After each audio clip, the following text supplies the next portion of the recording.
சுட சுட மல்லிகைப்பூ மாதிரி இட்லிக்கு இந்த வெங்காய கொத்தமல்லி வச்சு சாப்பிட்டு பாருங்கள். அவ்வளோ டேஸ்டியாக இருக்கும். சாப்பிட்டவங்களுக்கு நிறையா தெரியும் இந்த டேஸ்ட்டு. சாப்பிடாத பிகினர்ஸ் ஃப்ரெண்ட்ஸ் நிறையா பேர்லாம் இருப்பாங்க இல்லையா, அவங்களுக்கு இந்த ரெசிபி யூஸ்ஃபுல்லாக இருக்கும்னு நினைக்கிறேன். Welcome to Jeena cooks channel. எல்லோரும் எப்படி இருக்கீங்க? இன்றைக்கி சுவையான இட்லி தோசைக்கு சூப்பரான சைட் டிஷ் கொத்தமல்லி பார்க்கலாம். இதுக்கு ஒரு மிக்ஸி ஜார் எடுத்துக்கலாம். அதில் 1 டேபிள் ஸ்பூன் பொட்டுக்கடலை, 2 டேபிள் ஸ்பூன் வறுத்த வேர்க்கடலை சேர்த்துக்கலாம். அதோட 1/2 ஸ்பூன் சோம்பு, ஒரு 4 டேபிள் ஸ்பூன் ஃப்ரெஷ்ஷான தேங்காய் துருவல், அதோட ஒரு 1/2 டீஸ்பூன் கசகசா தான் சேர்த்துக்கோங்க. சூப்பராக இருக்குங்க இதுக்கு. அதோட கொஞ்சம் தண்ணி ஊற்றி நல்லா மிக்சியில் பேஸ்டாட்டம் அரைச்சிட்டு வந்துடலாம். இது மாதிரி நல்லா ஃபைன் பேஸ்ட்டாக இருக்கட்டும். அதோட ஒரு ஃப்ரைங் பேன் எடுத்துக்கிட்டேன். அதில் நல்லெண்ணெய் வச்சு இது செஞ்சு பாருங்கள், ரொம்ப ருசியாக இருக்கும். எங்கள் பாட்டி எப்போவுமே இந்த ரெசிபிக்கு நல்லெண்ணெய் தான் சேர்க்க சொல்லுவாங்க. அதோட நல்லெண்ணெய் ஒரு 4 டேபிள் ஸ்பூன் நல்லெண்ணெய் சேர்த்துட்டு ஒரு பட்டை, கிராம்பு, ஏலக்காய், ஒரு பிரிஞ்சி இலை இதெல்லாம் போட்டுட்டு கொஞ்சம் நல்லா பொரியட்டும். அதோட வெங்காயம் 2 பெரிய சைஸ் வெங்காயம் நீட்ட வாக்கில் கட் பண்ணிவிட்டு இதோட சேர்த்துக்கலாம்.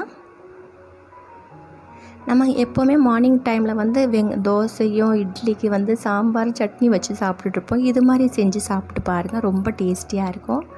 ரொம்ப சட்டுன்னு செஞ்சிடலாங்க. அதோட ஒரு கொத்து கருவேப்பிலையும் சேர்த்துக்கலாம். நல்லா வெங்காயம் கொஞ்சம் நல்லா கலர் சேஞ்ச் ஆகட்டும்.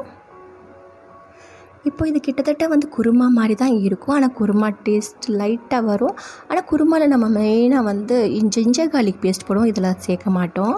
அதோட 2 தக்காளியும் இதோட சேர்த்துக்கலாம். இதை கிட்டத்தட்ட 4 பேருக்கு தாராளமாக சாப்பிட்லாங்க. நல்லா ஊற்றி ஊற்றி சாப்பிட்லாம். இது ஆப்பத்துக்கு இடியாப்பத்துக்கு கூட சூப்பராக இருக்கும். இது மெயினாக செட்டிநாடு காரைக்குடி சைடில் உள்ளவங்களுக்கெல்லாம் தெரியும். எந்த ஒரு விசேஷத்துக்கும் இது செய்யாமல் இருக்கவே மாட்டோம். இப்போ இதெல்லாம் நல்லா ஃபுல்லாக நல்லா வேகட்டும். இந்த தக்காளி வெங்காயம் நல்லா வேகணும் இல்லையா, அதுக்கு நம்ம சால்ட் சேர்த்துக்கலாம். சால்ட்டையும் சேர்த்துட்டு தக்காளி வெங்காயம்லாம் நல்லா இது மாதிரி மேஷ் பண்ணி விட்டுட்டு நல்லா வேகணும். எவ்வளோக்கு எவ்வளோ தக்காளி வெங்காயம் நல்லா குக் ஆனால் அவ்வளோ நல்லா இருக்குங்க. அதோட 1 டேபிள் ஸ்பூன் தனியா பொடி சேர்த்தாச்சு.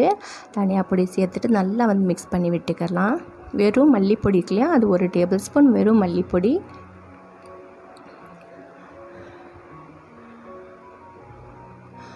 அதோட 1/2 டீஸ்பூன் மஞ்சள் பொடி சேர்த்துக்கலாம். காரத்துக்கு வரமிளகா வச்சு அரைப்பாங்க அம்மா. நான் வரமிளகா வச்சு அரைக்கல, வீட்டில் இல்லை. அதோட மிளகா பொடி 1 டேபிள் ஸ்பூன் சேர்த்துக்கிட்டேன். இப்போ இந்த பச்சை வடைலாம் நல்லா போகிறதுக்கு நம்ம என்ன செய்யலாம்னா கொஞ்சோண்டு தண்ணி சேர்த்துக்கலாம். ஒரு 3 டேபிள் ஸ்பூன் தண்ணியும் சேர்த்துட்டு நல்லா கலந்து விட்டுக்கோங்க.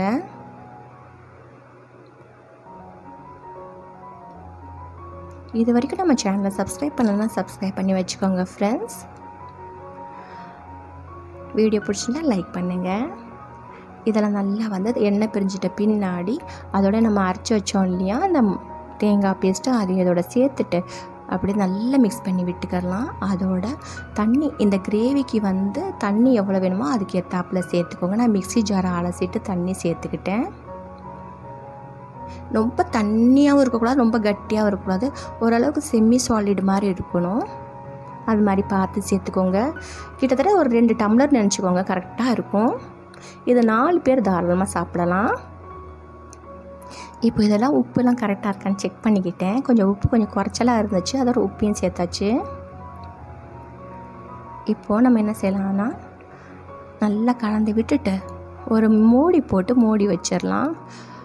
ஒரு 7லேருந்து 8 நிமிஷம் மிதமான சூட்டில் அப்படி சூப்பராக குக்காகி வரும். அப்போ வீடே அப்படியே கம கமன்னு மணக்குங்க. எப்படா இட்லி தோசையில் போட்டு சாப்பிடணுன்னு தான் தோணும் இந்த கிரேவி செஞ்சோம்னாவே. அதனால் முன்னாடி இட்லி அவிச்சிட்டு இதை செய்யுங்க, வேக வச்சுட்டு.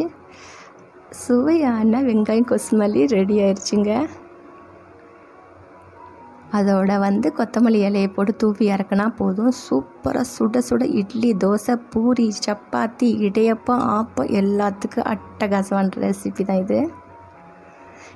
கண்டிப்பாக ட்ரை பண்ணுங்கள். வீட்டில் உள்ள குழந்தைங்க, சாப்பிடாத குழந்தைங்க கூட சாப்பிடுங்க இதை போட்டு கொடுத்தீங்கன்னா. ரொம்ப ரொம்ப டேஸ்டி அண்ட் சிம்பிளான வெங்காய கொத்தமல்லி ரெடி ஆயிடுச்சு.